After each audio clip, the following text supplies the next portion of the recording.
If you skip everything else I say in the next hour, hear this one sentence. The reason you're not happy has nothing to do with your bank account, your relationship, or your job. And by the time I finish explaining why, you're going to want to test it on your own life tonight. Stay with me for the next 60 seconds. Because what I'm about to tell you contradicts almost everything you've been told about happiness. And once you hear it, you won't be able to unhear it. You keep waiting to be happy, waiting for the promotion, waiting for the relationship to settle down, waiting for the bank account to finally breathe, waiting for a version of your life that has no weather in it at all. I need to tell you something plainly because it seems nobody else will. That day is not coming. Not because your life can't get better. It can. It probably will if you do what this hour is about to ask of you. But because you've been treating happiness like a prize, waiting at the finish line when it was never a prize. It's a crop. And crops don't grow at the finish line. They grow in the field you are standing in right now. Today in this weather, with these bills, this body, this family, this exact unfinished season of your one and only life. Here is the sentence that should sting a little. And I mean that as a kindness, not a punishment. It is not your circumstances keeping you from being happy. It is your philosophy, not your boss, not your bank account, not the year you were born, the family you were born into, or the decade that didn't go the way you drew it up on paper.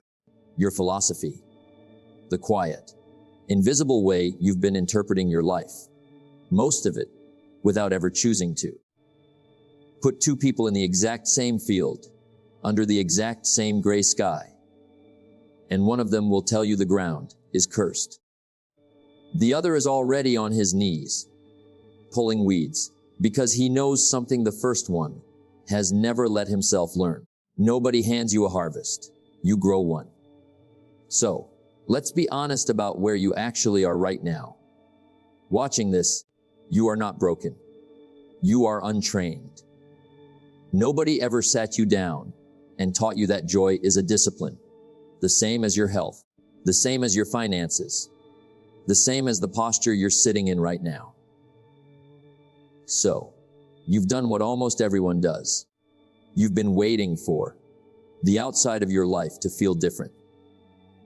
Before you let the inside feel good, you watched people around you handle bad days by white-knuckling through them, or drowning them in distraction, or quietly deciding to expect less from life.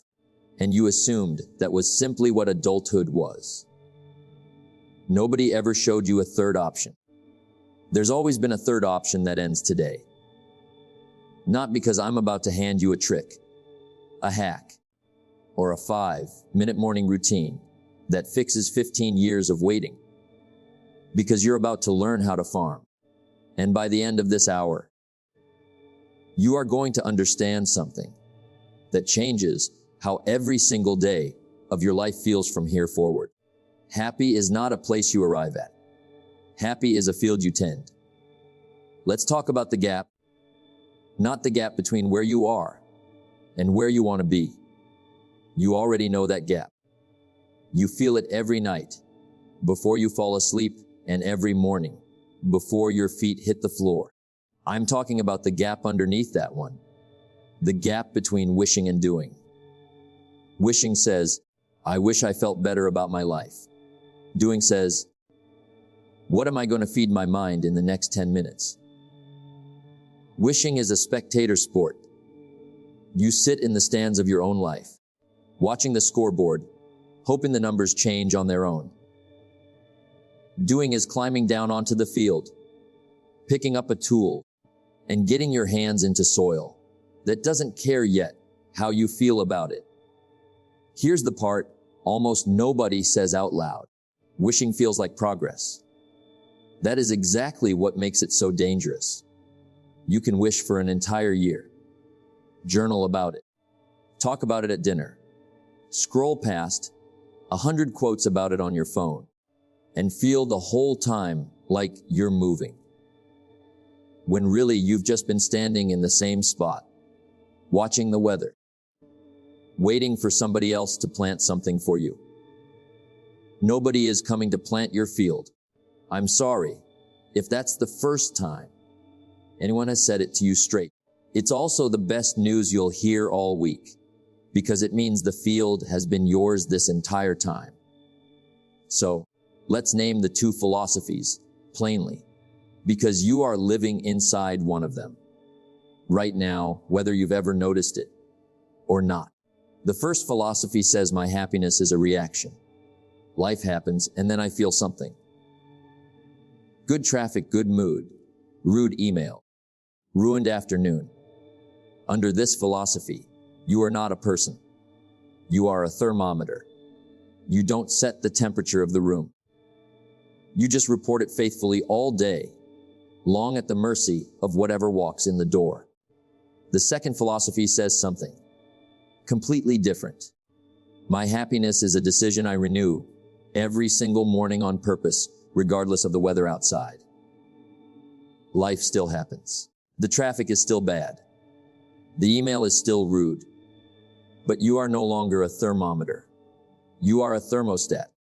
You do not simply register the temperature of your circumstances.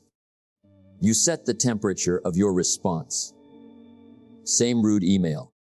Two different people. One ruins her entire afternoon. The other reads it, feels the sting for exactly as long as it deserves, and gets back to building her day. What's the difference between them? Not the email, the philosophy. Picture two people getting the same 600 a.m. wake-up call, a flat tire, the very same morning in the very same parking lot. One of them spends the whole drive to work rehearsing the injustice of it, arriving already exhausted before the actual workday has even started. The other one calls roadside assistance, puts on a podcast, and walks into the office 20 minutes late with a decent story to tell. Same tire, same morning, two different philosophies, doing two completely different things to two identical circumstances.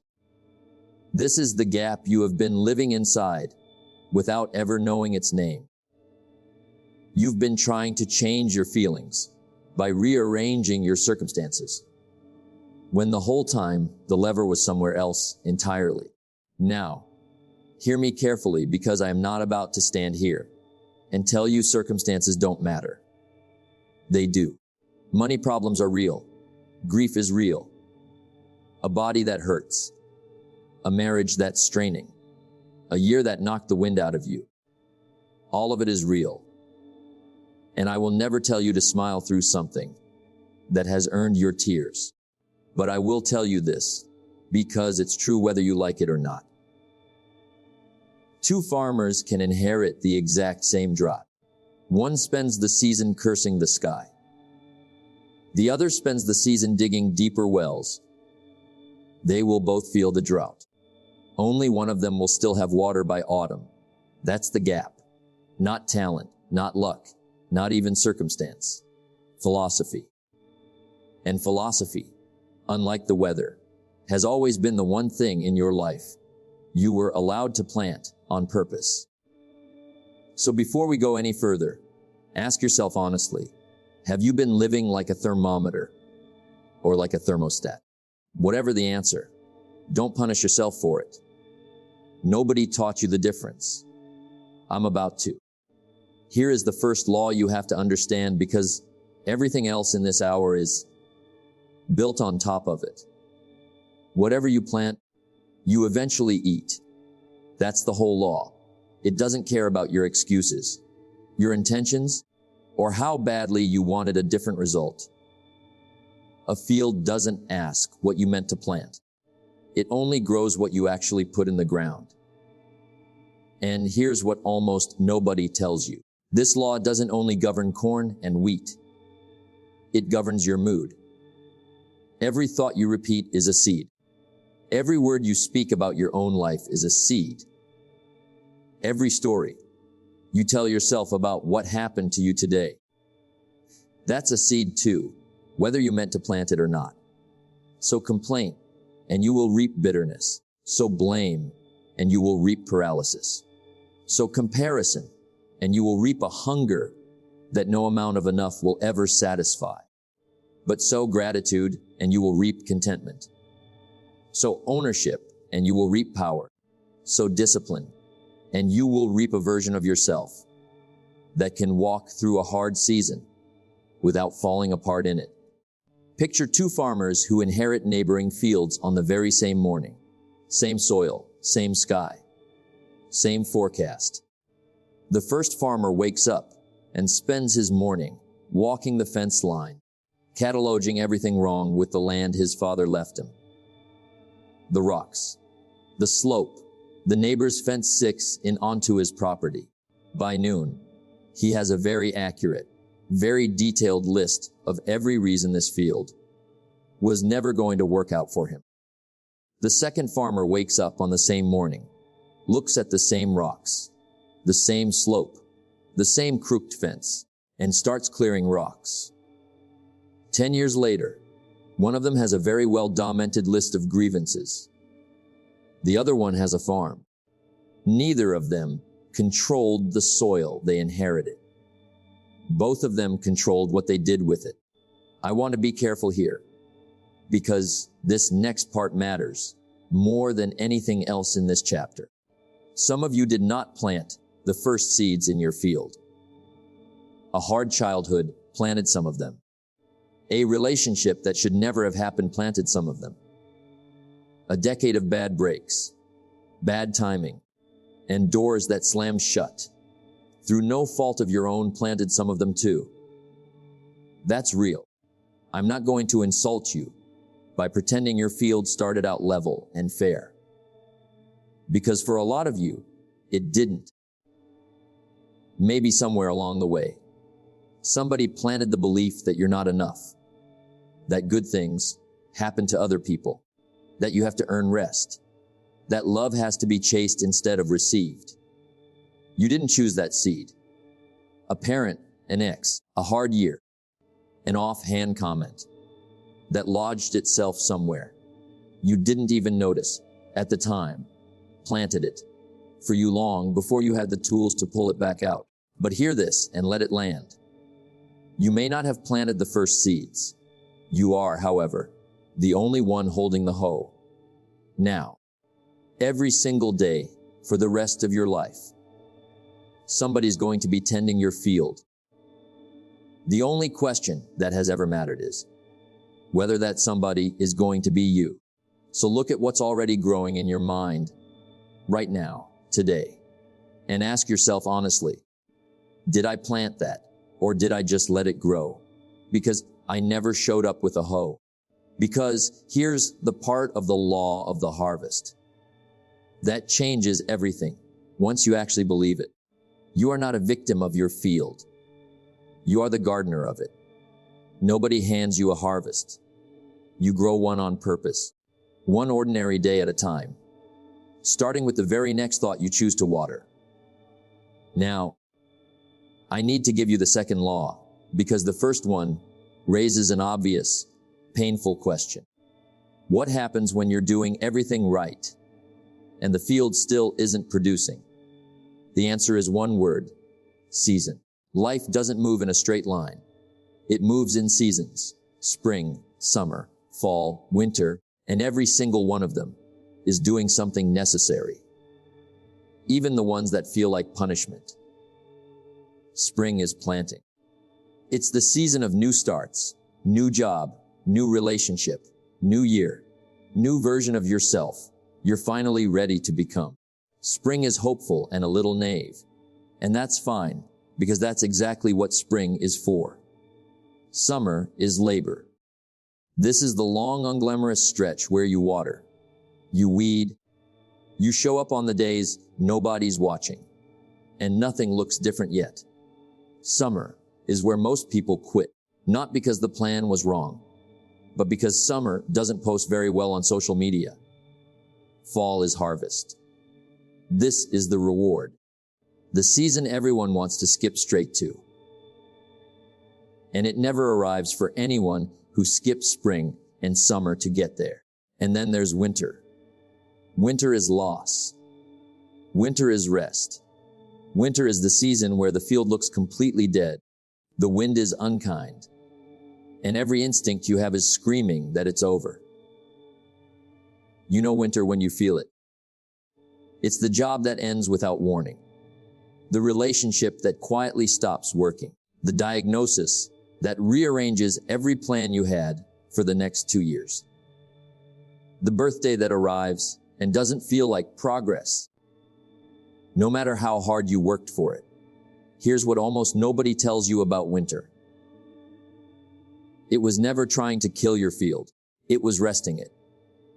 Underneath that frozen, lifeless-looking ground, the roots are still alive, doing work you cannot see, preparing for a spring that is absolutely certainly coming, whether you believe in it or not. So when I tell you to be happy every day, no matter what, I am not telling you to pretend it isn't cold. Winter is cold. Grief is cold. A layoff, a diagnosis, a divorce, a year where everything you touch seems to fall apart. That's a real winter. And I will not stand here and tell you to smile your way through frostbite. What I am telling you is this: happiness in winter doesn't look like happiness in summer. And it was never supposed to. In summer, happiness looks like energy, like momentum, like harvest photos. In winter, happiness looks like something quieter and honestly stronger. It looks like trust. It looks like still showing up to check on the field, even when there's nothing to see. It looks like resting what needs rest, without deciding that rest means you've failed. This is where most people lose the whole game. And I want you to hear this part especially closely. They mistake a hard season for a final verdict. They have one bad year and decide they are simply not the kind of person things work out for. They go through one winter and sell the whole farm. Quit the relationship. Quit the goal. Quit the version of themselves that was almost through the hard part. One season before spring was scheduled to show up. Your winter is not your whole story. It is one paragraph in a very long book you are still writing. So here's the only question that matters right now. In whatever season you're actually in, not the one you wish you were in, what does this season need from you? If you're in spring, plant even though you can't see the harvest yet. If you're in summer, tend even though nobody's clapping. If you're in fall, gather, and for once, let yourself actually enjoy it instead of already worrying about next year. And if you're in winter, rest what needs rest, protect what needs protecting, and keep showing up to a field that looks dead, because the roots don't ask your permission to keep living. This winter is not the end of your farm. It's just the season before your next spring. And spring has never once in the history of the world failed to show up for a field that was faithfully tended through the cold. Every single day of your life, you walk through the exact same toll booth. It doesn't matter how you feel, how tired you are, or how badly you wish today could be the one day you don't have to pay. The booth is always open, and it always charges you something. It only accepts two currencies. The first is called discipline. It's an uncomfortable little fee. Waking up 10 minutes earlier, having the hard conversation, instead of the easy silence. Choosing a grateful thought over a bitter one, when the bitter one would honestly feel more satisfying in the moment. The second currency is called regret. It feels free at the time. That's the whole trick of it. Regret lets you skip the booth today, and the day after, and the day after that. It doesn't ask you for anything up front. It just quietly compounds interest. And then one day, often at the worst possible moment, a hospital bed, an anniversary you let slip by, a mirror at 2 in the morning. It hands you the entire bill at once. Discipline weighs ounces. Regret weighs tons. I want you to sit with that for a second, because most people have this backwards. They think discipline is the heavy thing, the sacrifice, the suffering. The hard road and regret feels light, because in the moment avoiding discomfort always feels light. But go find somebody carrying real regret, not a small forgettable one, a real one. A relationship they let rot instead of repairing. A decade they spent waiting instead of building. Ask them which one was actually heavier. The daily discipline they avoided or the regret they're carrying now. They will tell you every time with tears in their eyes, if you let them be honest. I would have paid almost anything to go back and pay the small price instead. This is exactly how it works with happiness. And I need you to hear this part clearly because it's the part that gets skipped in almost every conversation about joy. Happiness has a discipline, too. It is not the discipline of forcing a smile. It's the discipline of managing your mind, the way a serious person manages their money on purpose daily, with a plan instead of just hoping there's enough left over at the end of the month. It's the discipline of catching a complaint in your mouth before it becomes a habit in your personality. It's the discipline of putting the phone down before the first 10 minutes of comparison quietly steal the whole morning. It's the discipline of choosing on a hard day to look for one true thing to be grateful for. Not because the hard day isn't hard, but because that one true thing is a seed, and you already know what seeds become. None of that is dramatic. None of it will trend online. And that's exactly why most people won't do it, and why the ones who do end up living a completely different life than everybody standing around them, wondering how they got so lucky. They weren't lucky. They just kept paying the small toll every single day instead of letting it compound into a bill they couldn't afford. So here's the refrain. I want living in your head for the rest of this hour because you're going to need it. Discipline is the bridge. Discipline is the daily price. Discipline is the harvest long before it ever looks like one. Pay it in ounces today or pay it in tons later. The booth is always open. You are always going to pay something. The only real decision you get to make is which currency. Here's something about gardens that most people never stop to think about, and it might be the single most important sentence in this entire hour. An untended garden does not stay empty. You don't have to plant weeds. You don't have to work for them, water them, or ask them to show up. Weeds are the default setting of every garden on earth. The only thing standing between a field and a jungle of weeds is somebody showing up again and again with a hoe. Your mind works exactly the same way. You don't have to try to grow anxiety. It shows up uninvited. You don't have to work at resentment. It plants itself. You don't have to cultivate comparison, self-doubt, or the quiet, exhausting habit of narrating everything wrong with your life. Those are the native weeds of an untended mind. And they will move in the very first day you stop showing up. This is not a character flaw. I need you to hear that. It is not evidence that something is wrong with you. It's just what gardens do. The goal was never to have a mind with no weeds in it. That garden doesn't exist. Nobody has ever lived a single day on this earth without an intrusive thought, a flash of envy, a moment of feeling sorry for themselves.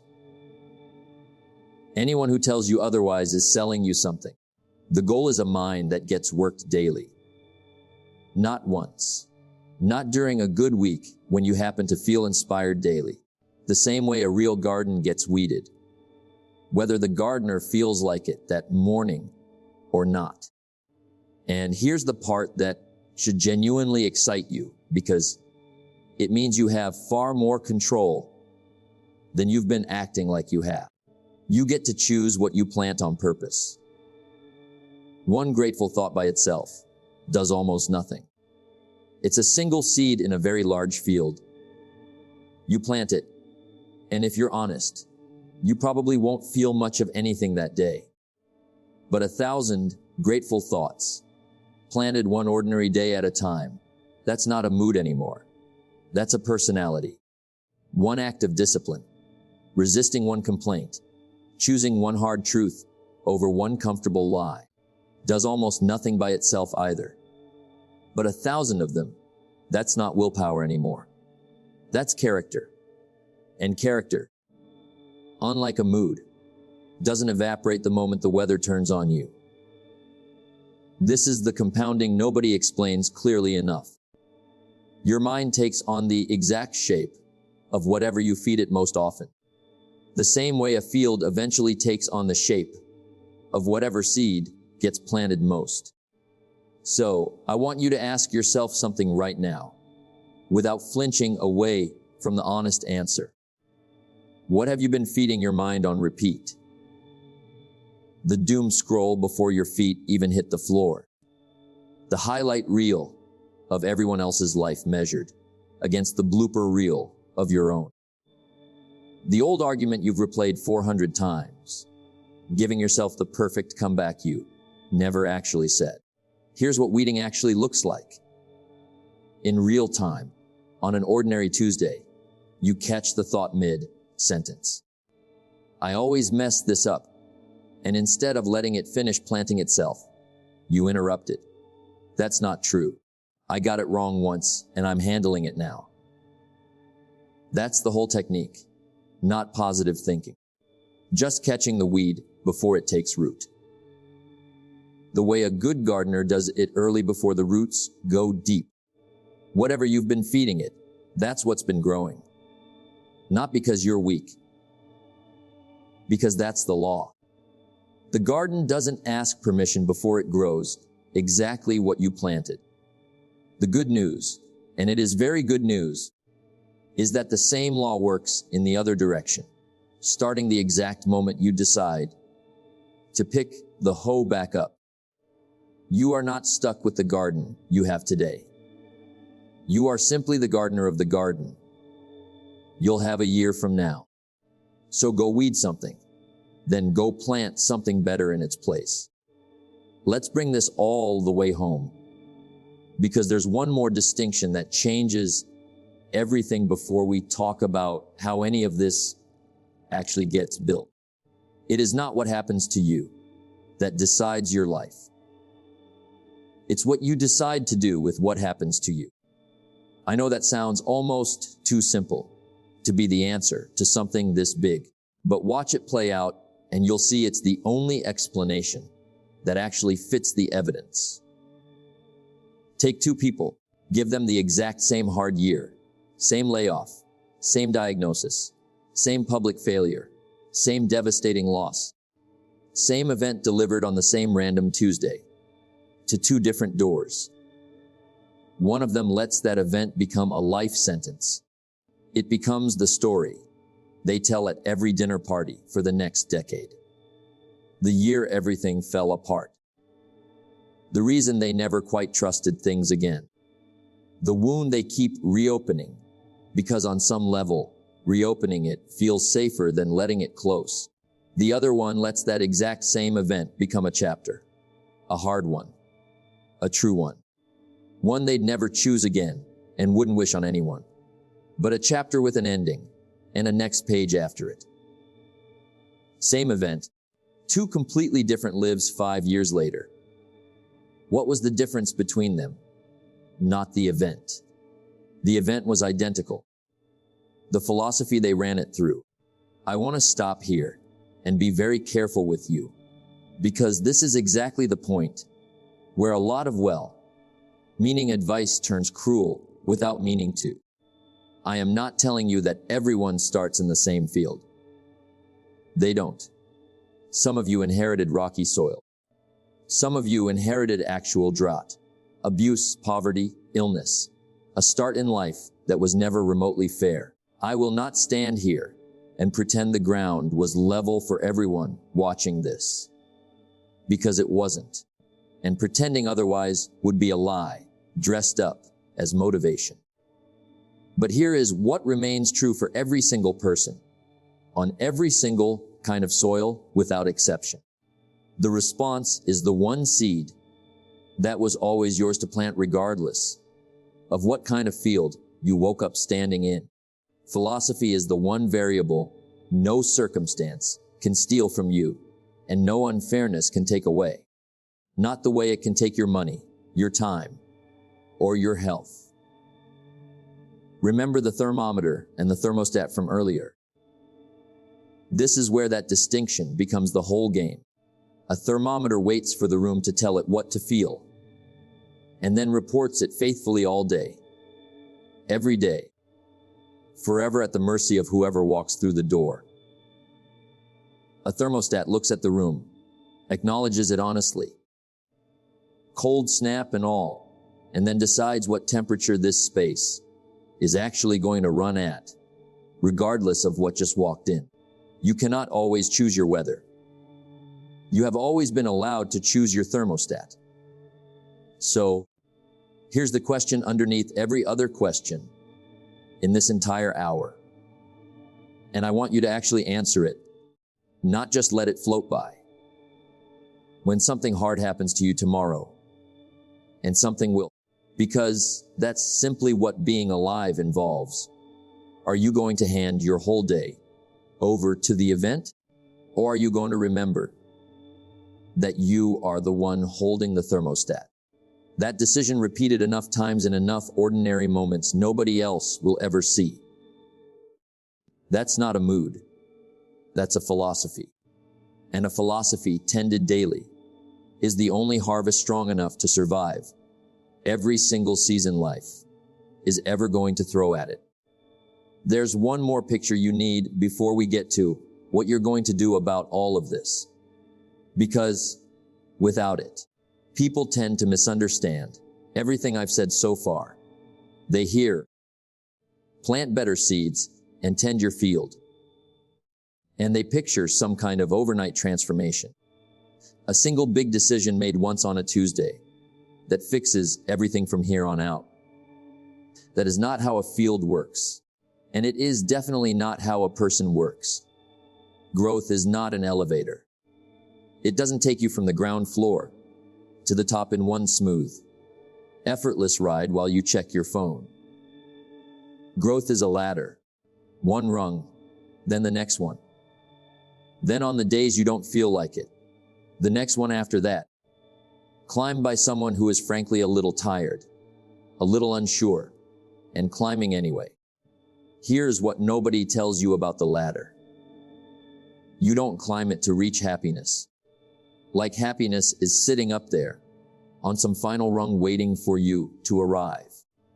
You climb it because the climbing is what builds the kind of person who can carry happiness once it shows up. And more importantly, who can hold on to it when a hard wind tries to knock them back down a few rungs. Think about someone you know who seems to stay steady, no matter what life throws at them. I promise you, if you looked closely at their life, you would not find a person who got lucky and skipped the ladder. You would find someone who has been climbing quietly for years, one unglamorous rung at a time, usually with nobody watching and no one clapping.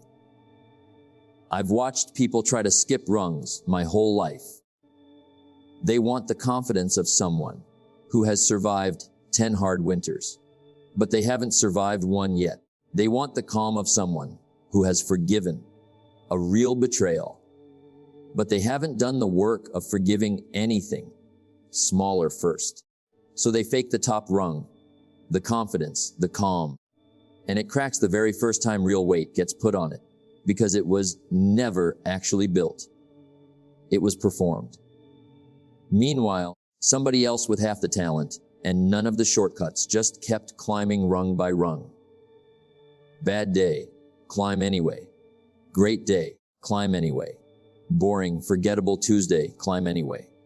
And one day, without any single dramatic moment you could point to and say, that's when it happened. They looked down, and they were simply, quietly a different person than the one who started climbing. So here is the only honest instruction I can give you about the ladder. Stop asking your life to be easier. Start asking yourself to become someone stronger. Because here's the secret hiding inside that sentence. The moment you stop waiting for an easier life and start building a stronger self, the life doesn't need to get easier anymore. You've already climbed high enough to carry the weight of the one you've actually got. Maybe your next rung is forgiving someone you've been punishing for a mistake they made years ago. Maybe it's finally having the conversation you've rehearsed in the shower 40 times. Maybe it's smaller than either of those. Maybe it's just getting through one more hard morning without reaching for the thing that numbs it instead of the thing that heals it. You don't need to know what rung 15 looks like. Rung 15 isn't your job today. You don't need to see the whole ladder today. You only need to see the next rung. And the next rung for you starting right now looks exactly like this. Enough philosophy. You didn't come here for a lecture. You came here because some part of you is tired of waiting, and that part of you is right to be tired. So let's talk about tomorrow morning. No, let's not even wait that long. Let's talk about today, not 5 years from now. Not when things calm down. Not once I get through this busy season. Today. Because the field doesn't care when you finally feel ready. It only cares what you actually plant. Here is exactly what that looks like in plain double unglamorous pieces. 6 small disciplines. None of them will trend. All of them will change your life if you let them compound. The first, win the first 10 minutes. Before you check your phone, before the world gets a single vote on your mood, decide on purpose, out loud if you have to, what kind of day you're choosing to have. This isn't denial. It's simply refusing to let a stranger's headline or a co-worker's mood set your thermostat before you've even had coffee. The second, keep a harvest journal every night. 3 lines, not vague gratitude fluff. Specifics. What did I plant today? What actually grew from it? What am I planting tomorrow? This takes 90 seconds and does something remarkable over time. It trains your mind to go looking for the harvest instead of the weeds.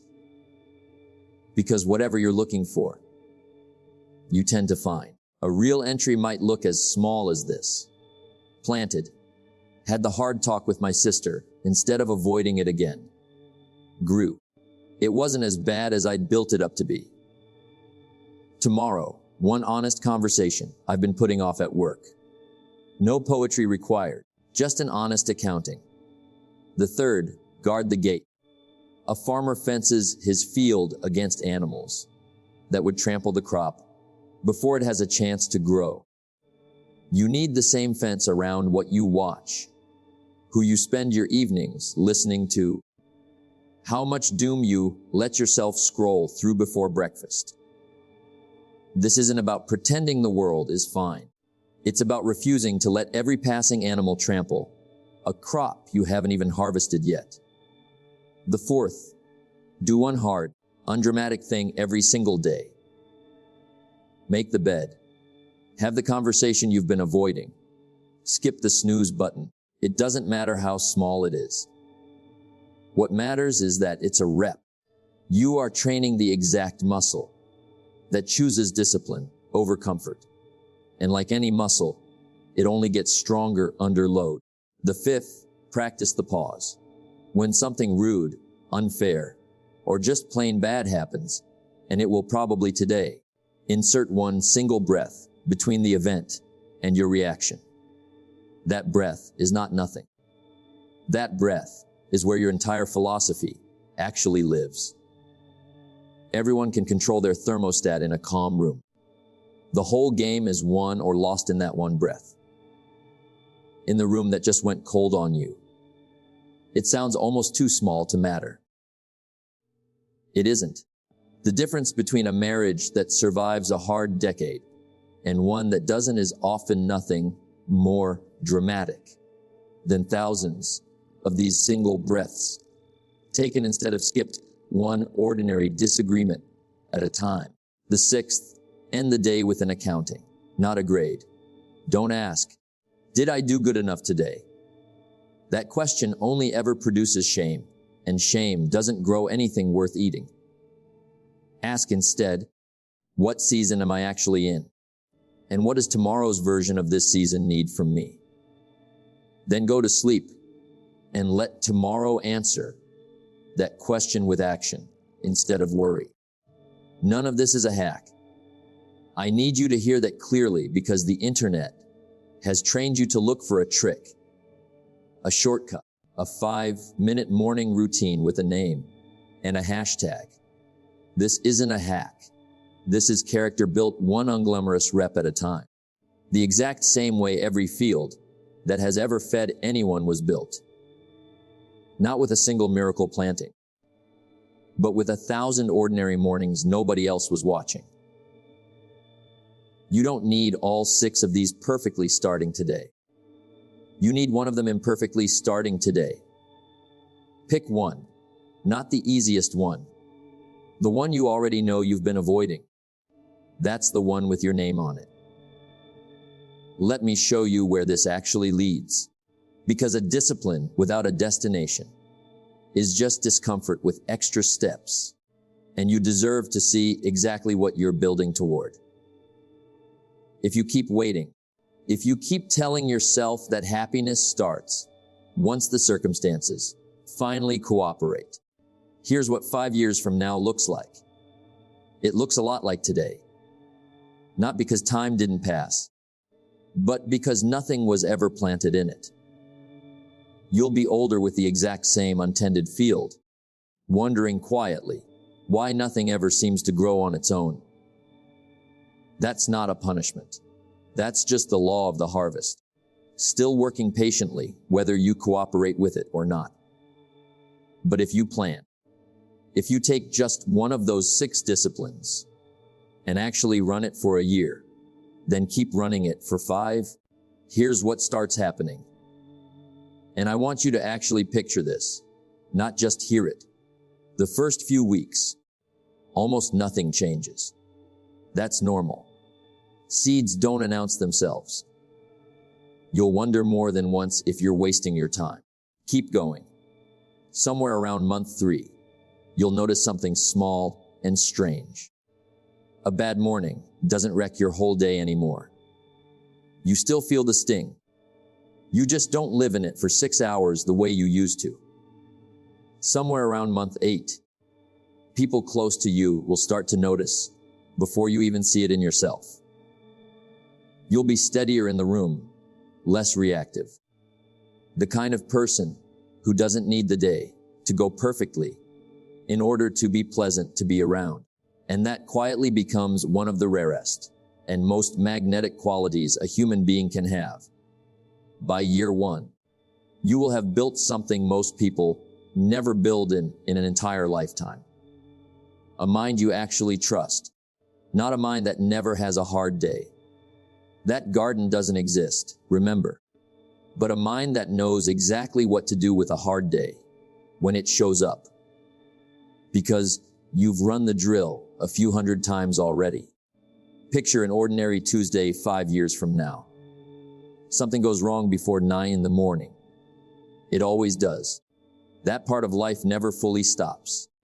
The old version of you would have carried that one bad moment like a stone in your shoe for the rest of the day, limping through every meeting, every conversation, quietly ruined. The new version of you feels it, names it, gives it exactly the 90 seconds it deserves, and then keeps walking. Stone gone. Because you built a mind that knows how to set a stone down instead of carrying it out of habit. Picture something else further out. A holiday dinner 5 years from now. The kind that used to end in a tense car ride home. Someone says the thing they always say. The little dig. The old family script you've heard 100 times. The old you would have absorbed it, stewed on it for the whole drive, brought it into the house, and let it sit there for a week.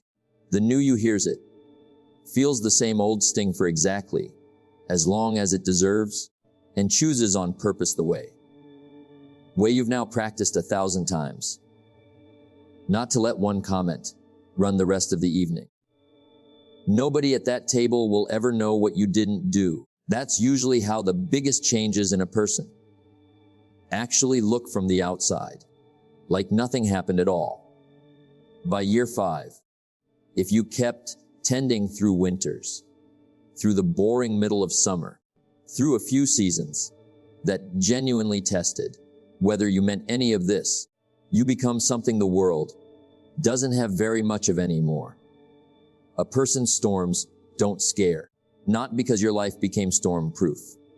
Nobody's does, but because you stopped being surprised by weather and started being prepared for it. The same way a farmer who survived a dozen winters plants his spring crop with a calm, quiet confidence that a first-year farmer simply doesn't have yet and can't fake. That confidence shows up everywhere. In how you handle a hard conversation with your kid.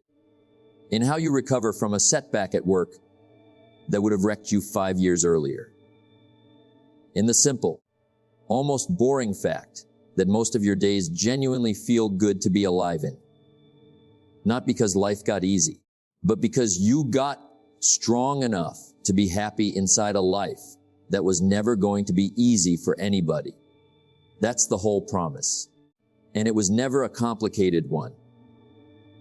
If you do this daily, you get a harvest.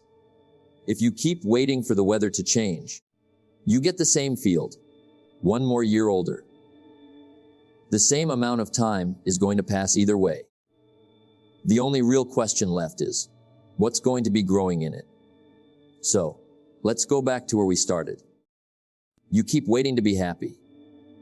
Waiting for the promotion, the relationship, the bank account, the season with no weather in it at all.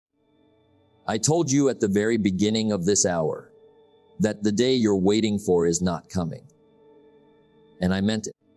But I also promised you that wasn't bad news. Here's why.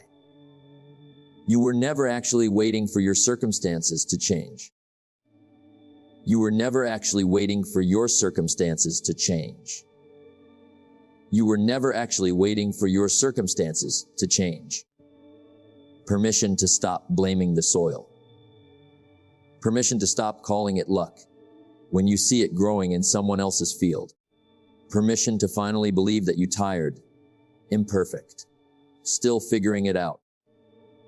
You are allowed to pick up the hoe and start today instead of the mythical, better, prepared version of you that was always going to start someday.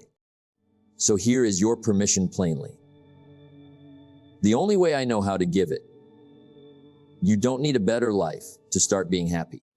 You need to start being happy on purpose daily.